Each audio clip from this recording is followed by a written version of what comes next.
द्रौपदी स्वयंवर। स्वयंवर सभा में अनेक देशों के राजा महाराजा एवं राजकुमार पधारे हुए थे। एक ओर श्री कृष्ण अपने बड़े भाई बलराम तथा गणमान्य यदुवंशियों के साथ विराजमान थे। वहां वे ब्राह्मणों की पंक्ति में जाकर बैठ गए। कुछ ही देर में राजकुमारी द्रौपदी हाथ में वरमाला लिए अपने भाई धृष्टद्युम्न के साथ उस सभा में पहुंची। धृष्टद्युम्न ने सभा को संबोधित करते हुए कहा, हे विभिन्न देश से पधारे राजा महाराजाओं एवं अन्य गणमान्य जनों, इस मंडप में बने स्तंभ के ऊपर बने हुए उस घूमते हुए यंत्र पर ध्यान दीजिए। उस यंत्र में एक मछली लटकी हुई है तथा यंत्र के साथ घूम रही है। आपको स्तंभ के नीचे रखे हुए तैलपात्र में मछली के प्रतिबिंब को देखते हुए बाण चलाकर मछली की आंख को निशाना बनाना है। मछली की आंख में सफल निशाना लगाने वाले से मेरी बहन द्रौपदी का विवाह होगा। एक के बाद एक सभी राजा महाराजा एवं राजकुमारों ने मछली पर निशाना साधने का प्रयास किया, किंतु सफलता हाथ न लगी और वे कांतिहीन होकर अपने स्थान में लौट आए। इन असफल लोगों में जरासंध, शल्य, शिशुपाल तथा दुर्योधन, दुशासन आदि कौरव भी सम्मिलित थे।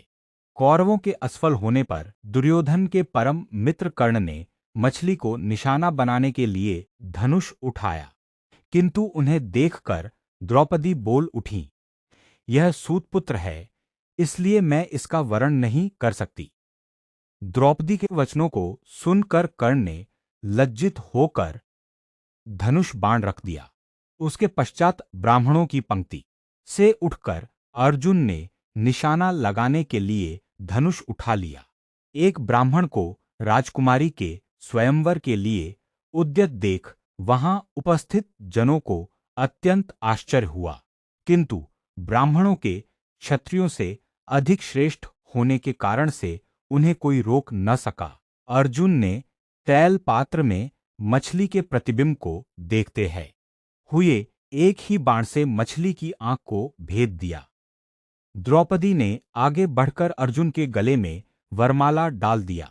एक ब्राह्मण के गले में द्रौपदी को वरमाला डालते देख समस्त क्षत्रिय राजा महाराजा एवं राजकुमारों ने क्रोधित होकर अर्जुन पर आक्रमण कर दिया। अर्जुन की सहायता के लिए शेष पांडव भी आ गए और पांडवों तथा क्षत्रिय राजाओं में घमासान युद्ध होने लगा।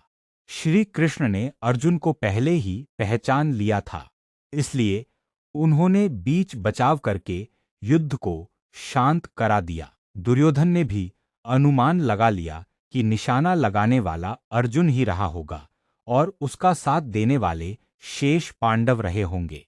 वारणावत के लाक्षागृह से पांडवों के बच निकलने पर उसे अत्यंत आश्चर्य होने लगा। पांडव द्रौपदी को साथ लेकर वहां पहुंचे जहां वे अपनी माता कुंती के साथ निवास कर रहे थे।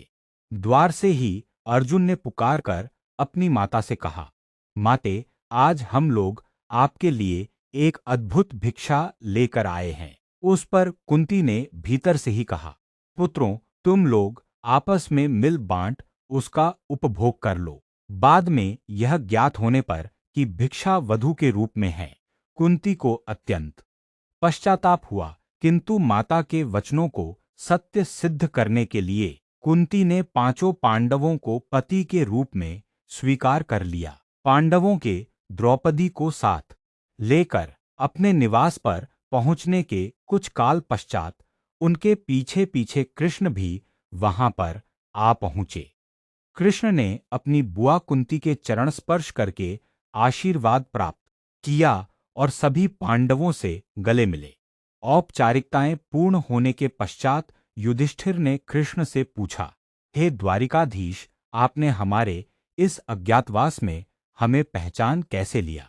कृष्ण ने उत्तर दिया, भीम और अर्जुन के पराक्रम को देखने के पश्चात भला मैं आप लोगों को कैसे न पहचानता। सभी से भेंट मुलाकात करके कृष्ण वहां से अपनी नगरी द्वारिका चले गए। फिर पांचों भाइयों ने भिक्षावृत्ति से भोजन सामग्री एकत्रित किया और उसे लाकर माता कुंती के सामने रख दिया। कुंती ने द्रौपदी से कहा, देवी, इस भिक्षा से पहले देवताओं के अंश निकालो, फिर ब्राह्मणों को भिक्षा दो, तत्पश्चात आश्रितों का अंश अलग करो। उसके बाद जो शेष बचे उसका आधा भाग भीम को और शेष आधा भाग हम सभी को भोजन के लिए परोसो। पतिव्रता द्रौपदी ने कुंती के आदेश का पालन किया। भोजन के पश्चात कुशासन पर मृगचर्म बिछाकर वे सो गए। द्रौपदी माता के पैरों की ओर सोई। द्रौपदी के स्वयंवर के समय दुर्योधन के साथ ही साथ द्रुपद, धृष्ट, द्युम्न एवं अनेक अन्य लोगों को संदेह हो गया था कि वे ब्राह्मण पांडव ही हैं। उनकी परीक्षा करने के लिए द्रुपद ने धृष्टद्युम्न को भेजकर उन्हें अपने राजप्रासाद में बुलवा लिया। राजप्रासाद में द्रुपद एवं धृष्टद्युम्न ने पहले राजकोष को दिखाया, किंतु पांडवों ने वहां रखे रत्नाभूषणों तथा रत्नमाणिक्य आदि में किसी प्रकार की रुचि नहीं दिखाई। किंतु जब वे शस्त्रागार में गए तो वहां रखे अस्त्र शस्त्रों उन सभी ने बहुत अधिक रुचि प्रदर्शित किया और अपनी पसंद के शस्त्रों को अपने पास रख लिया। उनके क्रियाकलाप से द्रुपद को विश्वास हो गया कि ये ब्राह्मण के रूप में योद्धा ही हैं। द्रुपद ने युधिष्ठिर से पूछा, हे आर्य, आपके पराक्रम को देखकर मुझे विश्वास हो गया है कि आप लोग ब्राह्मण नहीं हैं। कृपा करके आप अपना सही परिचय दीजिए। उनके वचनों को सुनकर युधिष्ठिर ने कहा, राजन, आपका कथन अक्षर सत्य है। हम पांडु पुत्र पांडव हैं। मैं युधिष्ठिर हूं और ये मेरे भाई भीमसेन, अर्जुन, नकुल एवं सहदेव हैं। हमारी माता कुंती आपकी पुत्री द्रौपदी के साथ आपके महल में है। युधिष्ठिर की बात सुनकर द्रुपद अत्यंत प्रसन्न हुए और बोले, आज भगवान ने मेरी सुन ली। मैं चाहता था कि मेरी पुत्री का विवाह पांडु के पराक्रमी पुत्र अर्जुन के साथ ही हो।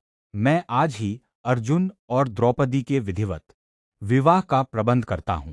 इस पर युधिष्ठिर ने कहा, राजन, द्रौपदी का विवाह तो हम पांचों भाइयों के साथ होना है।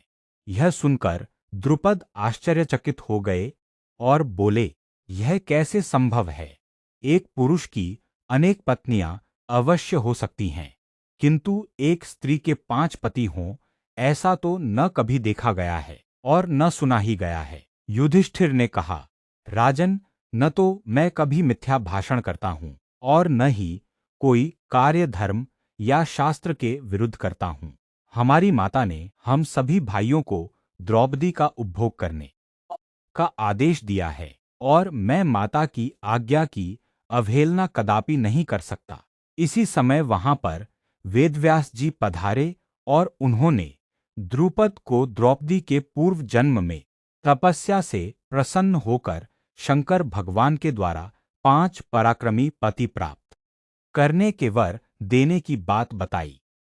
वेदव्यास जी के वचनों को सुनकर द्रुपद का संदेह समाप्त हो गया और उन्होंने अपनी पुत्री द्रौपदी का पाणिग्रहण संस्कार 5 पांडवों के साथ बड़े धूमधाम के साथ कर दिया। इस विवाह में विशेष बात यह हुई कि देवर्षि नारद ने स्वयं पधारकर द्रौपदी को प्रतिदिन कन्यारूप हो जाने का आशीर्वाद दिया। पांडवों के जीवित होने तथा द्रौपदी के साथ विवाह होने की बात तेजी से सभी ओर फैल गई।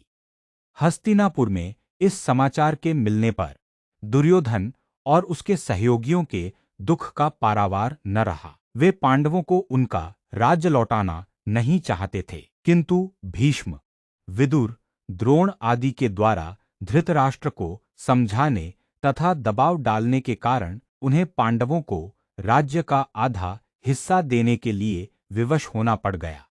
विदुर पांडवों को बुला लाए। धृतराष्ट्र, द्रोणाचार्य, कृपाचार्य, विकर्ण, चित्रसेन आदि सभी ने उनकी अगवानी की और राज्य का खांडव वन नामक हिस्सा उन्हें दे दिया गया। पांडवों ने उस खांडव वन में एक नगरी की स्थापना करके उसका नाम इंद्रप्रस्थ रखा तथा इंद्रप्रस्थ को राजधानी बनाकर राज्य करने लगे।